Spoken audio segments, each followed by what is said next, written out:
tudo bem? Aqui é a Patrícia Camargo, do Tempo Junto, e eu quero apresentar para vocês hoje uma entrevista especial que a gente fez com a diretora Stella Renner do filme O Começo da Vida.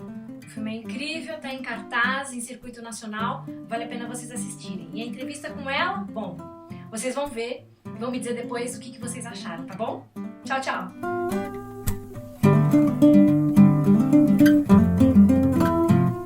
Esse filme surgiu a partir de um convite que a Fundação Maria Cecília Souto Vidigal fez para Maria Farinha, para a gente fazer um filme sobre primeira infância.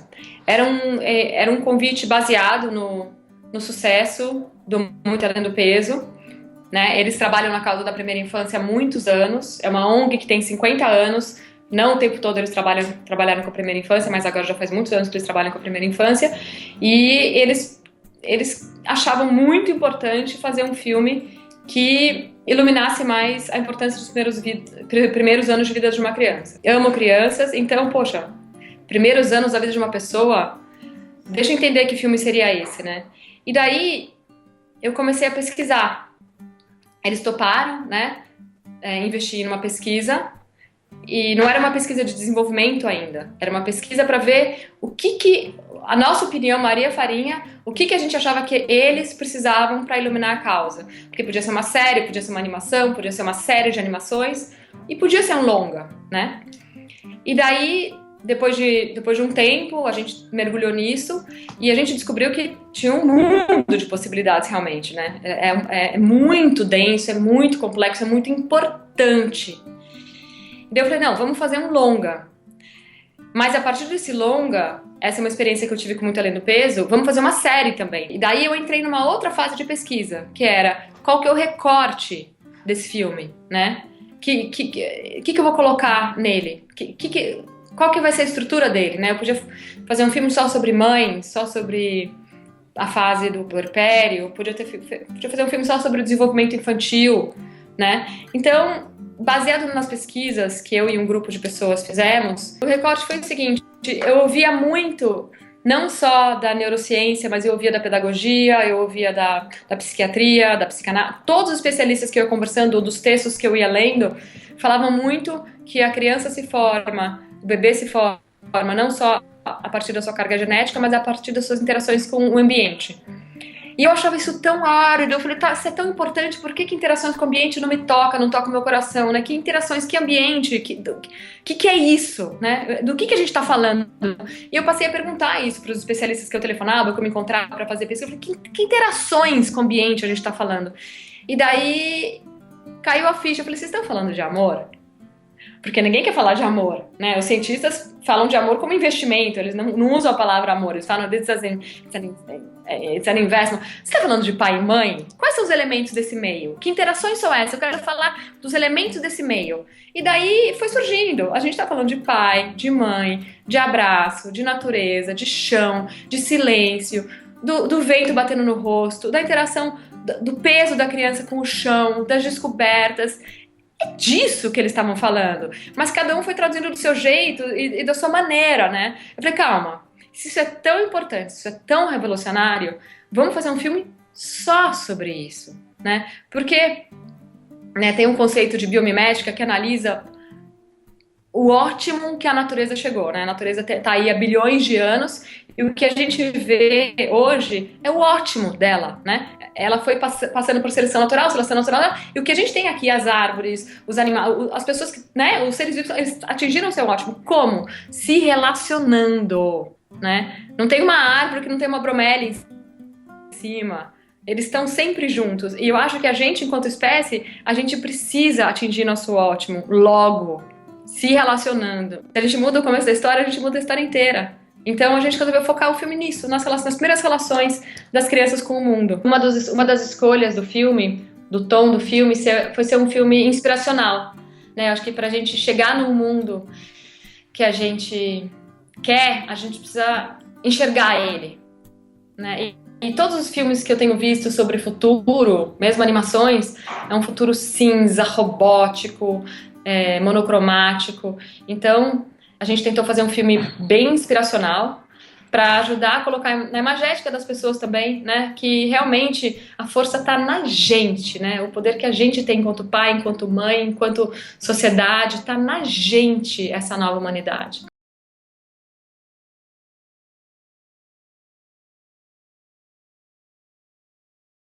Professor Einstein, if you had just one question about the universe, what would that be? Is the universe friendly? E aí, então, eu peguei ele no colo e comecei, nossa, então, oi, finalmente, né, fomos apresentados. Você que estava aí dentro, eu que estava aqui fora. Naquele minuto eu falei, nossa, quanta coisa eu tenho a aprender com você. I had 35 years without children. It was everything about myself I had to change. Eu acho que a brincadeira... Eu vou usar uma frase que está no filme, que foi a Renata Meirelles que falou. Renata Meirelles, especialista do brincar, diretora junto com o David Ricks de O Território do Brincar, que pode ser assistido no videocamp. Vou usar uma frase dela: a criança é na brincadeira. E eu me emociono toda vez que eu falo essa frase, né? Porque a criança é na brincadeira, né? É simplesmente onde tudo acontece, onde ela acontece. E, enfim, para mim, a brincadeira, depois das necessidades básicas, vem a brincadeira. Né? Depois de você estar bem alimentado, bem nutrido, com abrigo, com roupa, a criança, ela tem que brincar, né? É assim que ela existe. Você brinca? Muito, muito, muito. Ontem mesmo estava brincando a língua do P com a Siena. Pevô, PVCE, pevô, PVCSA, PB, PA, P-língua, PH, P-do, e daí pronto, né? Daí é 1 hora de língua do P. Falei, ai meu Deus. Enfim, brincar é tudo, é simples assim. Como mãe, eu acho que muitas vezes, como brincar pra mim tá lá no... Acho que cada mãe faz a sua listinha de prioridades, né? Putz, o que é mais importante? Ai, não, então mais importante é a rotina, não, mais importante é a lição de casa, não, mais importante é ele comer orgânicos. Isso varia muito de família para família. Como você está me fazendo uma pergunta pessoal, eu estou respondendo uma pergunta pessoal. Eu já desorganizei muitos aspectos da vida das crianças porque eu coloquei em primeiro lugar o brincar. Então, por exemplo, vou te dar um exemplo. Estamos na praça e de repente a gente está voltando para casa e era importante voltar para casa por causa dos horários, todos que vêm na sequência, banho, jantar, e de repente aparece um bicho preguiça na praça. E daí, de repente, aquilo vira a coisa mais importante, né? A relação com aquele animal, as perguntas que vão surgir, a brincadeira que vai surgir com aquele bicho, se mostra uma comidinha ou não mostra, se afasta ou se não se afasta, se desenha o bicho preguiça ou se não desenha, enfim. Então, eu acho que brincar tá no topo da lista, e deveria estar no topo da lista da gente enquanto adultos, né? A gente separou a brincadeira, separou o cuidado do nosso trabalho porque não era eficiente. Eu acho que a eficiência agora precisa da brincadeira, né? É triste que a eficiência, em nome da eficiência, que a gente tem que voltar a brincar, né? Porque as pesquisas mostram que as empresas mais produtivas e mais criativas são as que brincam, então agora vão brincar em nome da economia. Eu acho que tinha que ser em nome de outra coisa, mas pelo menos está acontecendo esse caminho. Those babies in the first 5 years are ultimately plastic to whatever experiences come in. Instead of thinking of them as being blank slates or living in a blooming, buzzing confusion, really, we're now realizing that they're the best scientists and the best learners that we know of in the universe. It doesn't come ready-made, it comes ready to learn. Babies, infants do not learn from video, they don't learn from TV, they learn from real-life interaction with people. Eu percebi que as pessoas entram aos poucos na discussão, né? Até eu, quando a Ana Lúcia me chamou para gravar as videoaulas dos conselheiros do Alana, e a partir daí a gente teve a ideia de fazer o Criança Manda Negócio, eu já tinha 3 filhos, não, eu tinha 2 filhos e estava grávida do 3º, mas eu não tinha acordado para o assunto criança e consumo. Para mim era uma coisa meio etérea. Até eu li o livro da Susan Lin, que chama Crianças do Consumo, e eu falei, uau, tá tudo isso acontecendo, publicidade dentro das escolas, se você me der um espaço para eu colocar uma máquina de refrigerante no seu pátio, eu te dou uma biblioteca. Isso já estava acontecendo nos Estados Unidos inteiro, como estava começando a acontecer no Brasil. Eu não tinha noção disso, e aos poucos eu fui me apropriando de tudo isso, achando grave, me sensibilizando para isso. E foi aos poucos, e foi um processo, né? Eu tive sorte que de cara eu fui filmar Os Conselheiros da Lana e eram de novo especialistas, estão há anos pensando sobre o assunto. Então eu de cara fui impactada com esse estudo, falei, uau, tá tudo isso acontecendo, vou fazer um filme sobre isso, e enfim. Eu acho que as pessoas vão aos poucos, né? Alguns temas do filme vão falar mais forte, vão ter uma cor mais forte, outros a pessoa pode achar que não, imagina, isso, sabe? Eu acho que para cada um vai tocar de uma forma diferente e cada um tem seu tempo. Bom, enquanto profissional é sempre um enriquecimento inenarrável, não só o conteúdo em si, mas os encontros todos, né, com as pessoas, você tá na casa da pessoa de um jeito diferente, né, o que eles estão te dando é uma coisa muito preciosa. Eles não estão dando só as palavras deles através da entrevista, eles estão dando a possibilidade da gente conhecer as intimidades deles, né, as verdades, o que é de mais íntimo. Então, isso sempre é uma coisa que transforma uma coisa dentro de mim, sabe? É como se eu levasse comigo um pouco dessa família. E eu acho que a família também leva um pouco da nossa equipe. Porque, por sorte, não é só por sorte, eu acho que é por critério também, né? Eu escolho uma equipe, a equipe que se forma, as pessoas que querem... tem uma disposição, sabe? Tem uma escuta.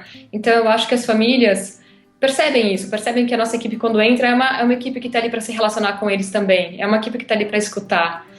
E então, o clima que se forma dentro daquela casa é um clima muito favorável a essa fluidez, é aquilo que não é dito, mas aquilo que está ali, né? Eu acho que isso acaba imprimindo um pouco no filme, mas muita coisa não imprime no filme. É um filme que acontece atrás do filme. E é isso que me modifica. São tantas as reflexões, são tantas as conclusões, que eu nem saberia te dizer. Você não é a primeira pessoa que me pergunta isso. Mas a gente está falando de conteúdo humano, a gente está falando de humanidade. Assim, eu não consigo nem colocar em ordem de grandeza.